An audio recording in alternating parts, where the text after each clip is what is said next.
Want to update LDPlayer without running into errors? Yeah. Updating the emulator incorrectly can cause crashes or slow performance.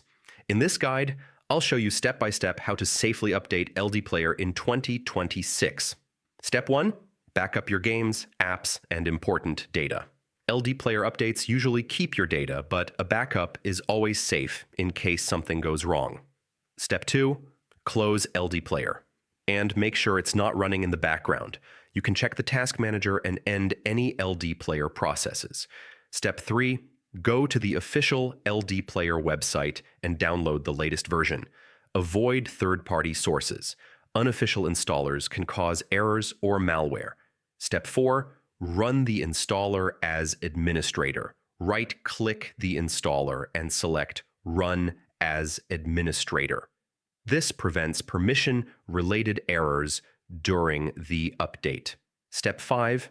During installation, choose the update option instead of a full reinstall. This preserves your settings and apps while applying the new version.